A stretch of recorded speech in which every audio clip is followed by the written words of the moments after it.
Welcome to another episode of Be So Good That They Can't Ignore You.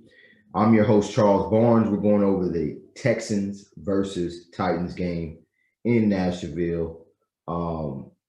This Texans team is coming off their first win, a coaching change.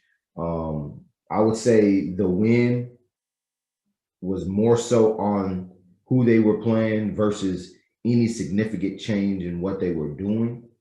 But I expect something to be significantly different for this game.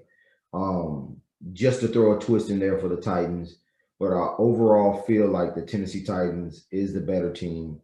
I know saner heads tell you that by record, but really record doesn't matter when it's those 60 minutes between the lines. So starting with the Texans here at Barnes University, and this segment and series of Be So Good, we show multiple ways on how both teams can win.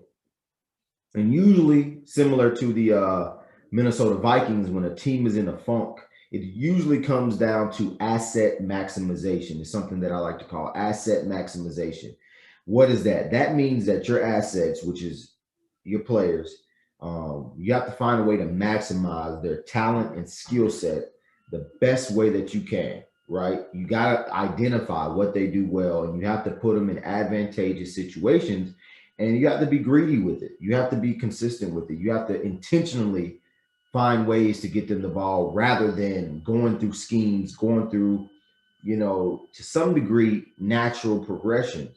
You have to alter your progressions as a quarterback, as a offensive coach. You have to alter the way that your quarterback sees progressions when you're in this type of situation. So I saw a play versus the Jaguars that could be used in this matchup as well. It's very deceptive, right? So we had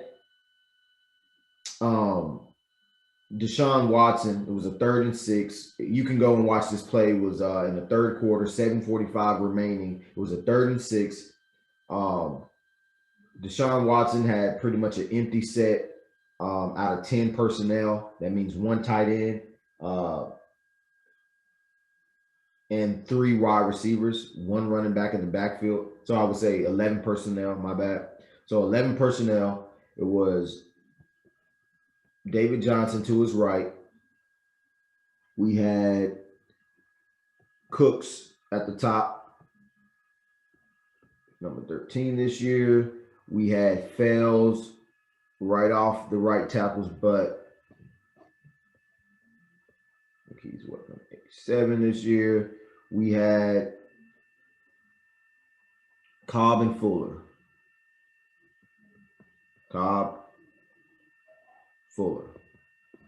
So what do all of these players, in this Houston Texans team, they have one thing that is, synonymous with everybody there. This guy, they have speed. So what happened here, and this is where we're mainly going to focus on, these 2 players, because this is where the play design is kind of designed to get Cobb the football for the first down. So the play starts off with a defender right on top of Fells. What Fells does here is he gets an inside release, travels almost like on a shallow cross, and this defender here follows him, obviously. But the thing is, Fells knows he's not getting the football. The play is designed to get Cobb the football. It's almost like a natural pick or rub play to get Cobb to go right underneath is walling off this defender. The defender that's going to be off the ball on Cobb has to fight through traffic to even get to Cobb on this play. So as the play, progresses, he steps back, looks down the middle of the field, almost as if he's throwing it to Fells. But what he does is he throws it to Cobb underneath. Cobb gets the first down, but really the play happened because of the walling off, the natural rub, the cleverness of Darren Fells to cut off this defender, making Cobb's defender have to fight through traffic to get to him. That's a very unique play design that you really don't hear talked about during the live action.